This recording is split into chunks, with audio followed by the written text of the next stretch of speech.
Assalamualaikum warahmatullahi wabarakatuh. Para mahasiswa yang berbahagia, kita masih dalam situasi pandemi corona, sehingga kita kuliah jarak jauh atau kuliah daring.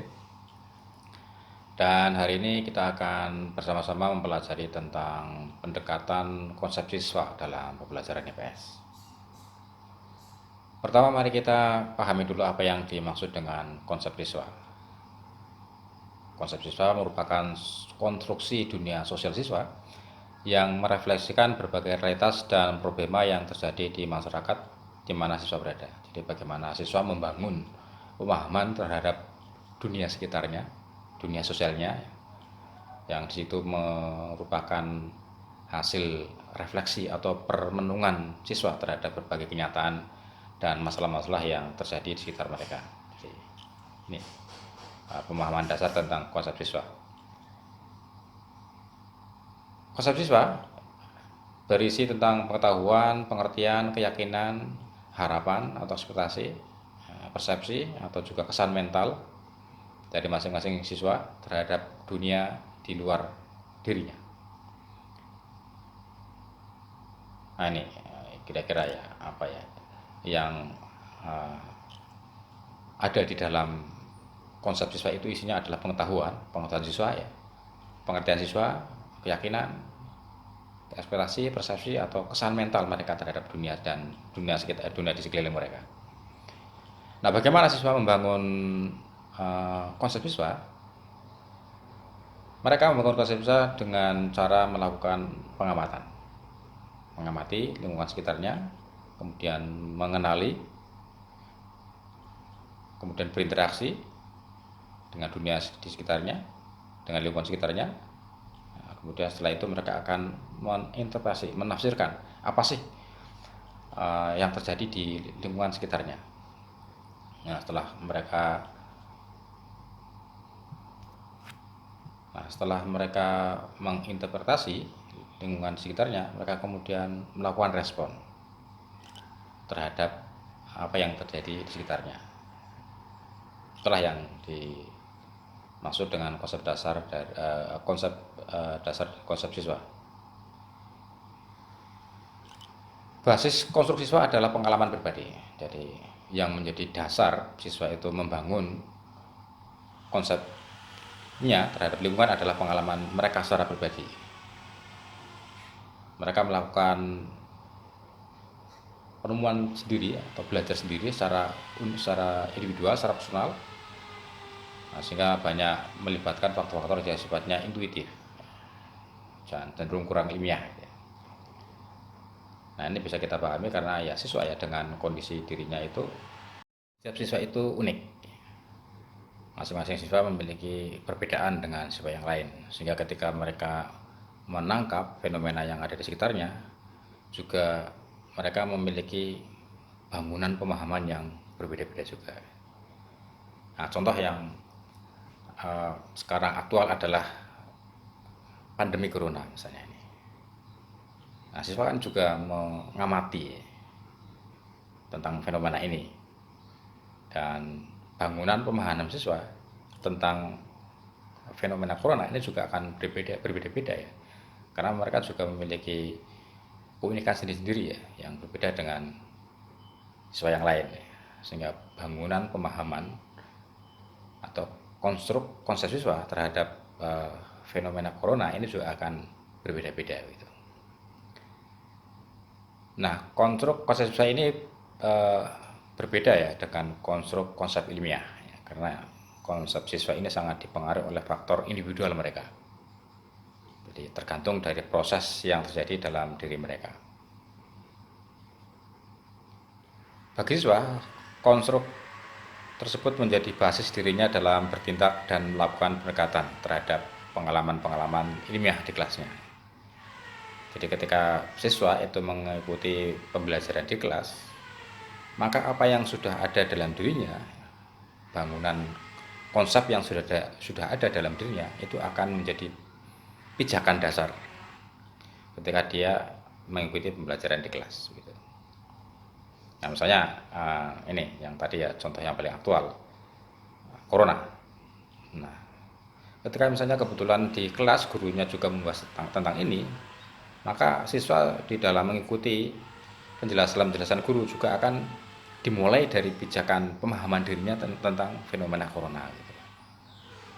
Nah, ini misalnya contoh kecilnya begitu ya. Kemudian berikutnya adalah pola-pola konstruksi siswa. Jadi bagaimana sih yang bisa kita cermati dari pola bangunan konsep siswa? Yang pertama adalah bahwa pola konsep siswa itu bersifat bias sosial budaya. Artinya faktor-faktor yang sifatnya sosial budaya yang melingkupi kehidupan siswa itu sangat berpengaruh terhadap bangunan pemahaman siswa.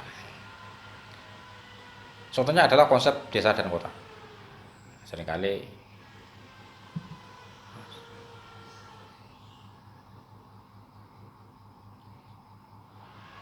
kelurahan diidentikan dengan kota atau dalam kota, sementara desa ini diidentikan dengan luar kota. Nah, apakah betul pola ini? Ya, ini nanti harus dikonfirmasikan ke dalam konsep desa dan kota secara ilmiah gitu ya. Kemudian yang kedua adalah dibayangi oleh atribut fisik. Jadi pola bangunan konsep siswa ini juga disertai dengan atribut fisik, ya. Ciri-ciri fisik. Misalnya ciri-ciri kota dan ciri-ciri desa secara fisik. Ya. Kota biasanya ciri-cirinya diidentik dengan penuh dengan bangunan-bangunan tinggi, bangunan bertingkat, ya, pertokoan, kendaraan yang berseliweran gitu. Sementara desa dicirikan oleh atribut-atribut fisik seperti banyak sawah, ladang, ya, para petani bekerja, ya, pemandangan, gunung, bukit dan sebagainya itu, ya. Itu namanya atribut fisik. Kemudian pola yang ketiga adalah ekosentrik, yaitu berpusat pada diri sendiri, berpusat pada diri siswa. Suatu pengertian semata-mata diletakkan pada apa yang siswa pandang benar bagi dirinya dan sesuai dengan yang dia alami dan dia amati. Jadi ini sangat berpusat pada diri siswa, apa yang dia lihat, apa yang dia amati, dan itulah yang menurut siswa benar ya, sesuai dengan apa yang dialami oleh mereka. Nah, ini 3 ciri pola konstruksi siswa. Kemudian dengan kondisi konstruksi siswa seperti itu, kira-kira ini ada manfaatnya enggak ya? Punya kebermaknaan atau enggak? Apa fungsinya dalam pembelajaran nanti? Atau bagaimana guru kemudian bisa memanfaatkan konsep siswa tersebut dalam pembelajaran? Nah, jika kita cermati potensi kebermaknaan penggunaan konsep siswa itu ada beberapa hal ya. Yang pertama adalah bisa untuk mengidentifikasi kepemilikan pengetahuan alfa siswa. Dengan guru memiliki pengetahuan awal siswa tentang sesuatu ya, itu akan memudahkan guru untuk menemukan kaitan-kaitan konseptual dan fungsional antara konsep atau informasi baru yang diterima. Jadi misalnya dalam sejarah misalnya siswa sebelum masuk ke SMA misalnya di SMP kan sudah diajari tentang sejarah. Pengetahuan awal siswa tentang sejarah itu bagaimana? Jadi siswa sudah memiliki pengetahuan awal tentang sejarah ketika dia SMP. Nah, itu penting bagi guru untuk mengetahui sejauh mana sih pengetahuan siswa tentang sejarah. Pertama itu, jadi untuk mengidentifikasi kepemilikan pengetahuan awal siswa. Yang kedua adalah untuk mengidentifikasi miskonsepsi ya, dari konstruk konsep siswa. Sehingga dengan diketahuinya miskonsepsi itu maka bisa dipetakan. Guru bisa melakukan pemetaan tentang kesalahan-kesalahan konsepsi yang dialami oleh para siswa. Nah, contoh tadi adalah tentang sejarah. Dari banyak pengetahuan siswa tentang sejarah, itu ada kemungkinan mereka memiliki konsep yang tidak tepat ya. Jadi misalnya ada siswa yang mengidentikan sejarah itu dengan film-film atau sinetron-sinetron ya, yang mengandung unsur sejarah di situ atau yang berlatar belakang sejarah itu. yang itu belum tentu benar gitu. Sehingga tapi siswa kemudian menganggap itulah sejarah gitu. Nah, ini berarti terjadi miskonsepsi siswa tentang sejarah.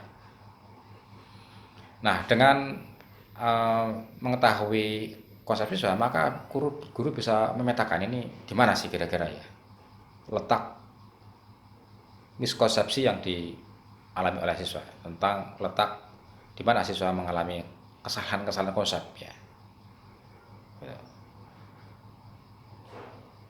Nah, yang ketiga, guru juga bisa terbantu dalam mengidentifikasi kesulitan-kesulitan siswa dalam mempelajari suatu konsep. Jadi ketika siswa mempelajari konsep tentang sejarah, di mana siswa sulitnya memahami konsep sejarah. Misalnya siswa ternyata susah memahami tentang peristiwa masa lampau yang penting. Mungkin konsep masa lampau mereka mudah memahami, tapi yang peristiwa yang penting itu yang bagaimana?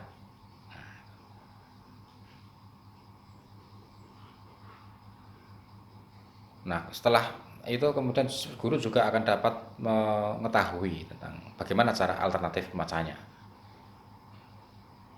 Siswa kesulitan memahami peristiwa penting, ya ini bisa dijelaskan. Yang dimaksud dengan peristiwa penting di masa lalu itu yang seperti apa?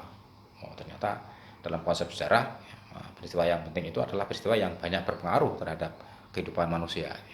Jadi bukan peristiwa sehari-hari yang kecil, yang remeh, yang tidak punya pengaruh besar ya, tidak punya pengaruh yang berarti dalam kehidupan manusia.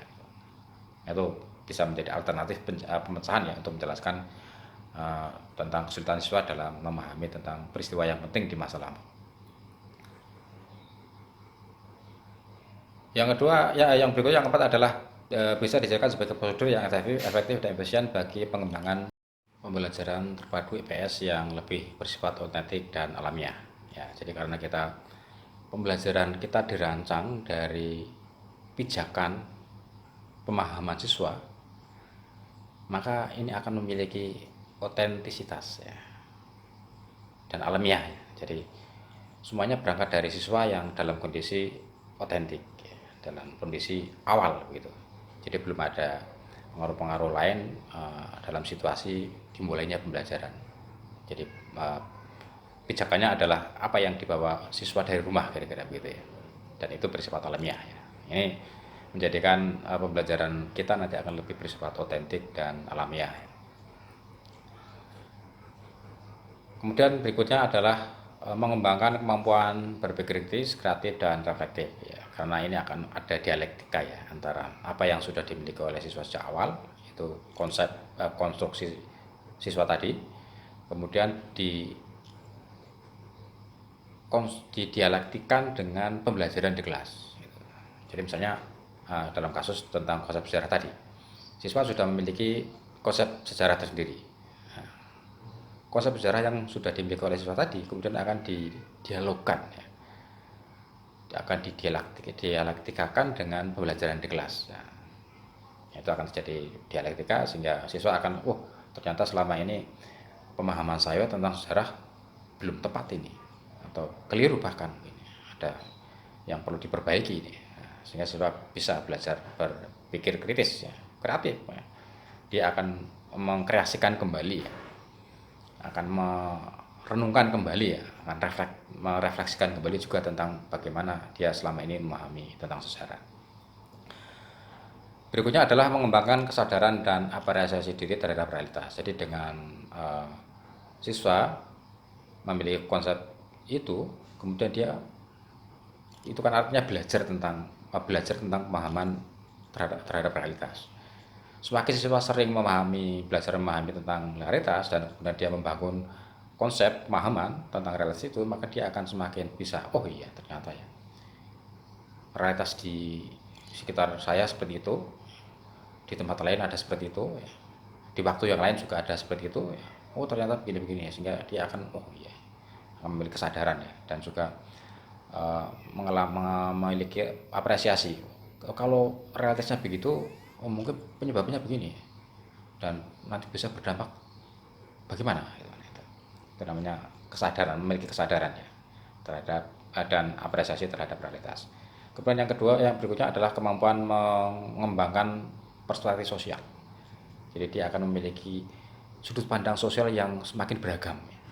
Karena ya semakin sering berlatih ya tentang konsep siswa ini kira-kira ya. Tidak satu sudut pandang saja yang dia miliki, tapi semakin memiliki banyak sudut pandang sosial, semakin punya kekayaan sudut pandang sosial terhadap suatu fenomena.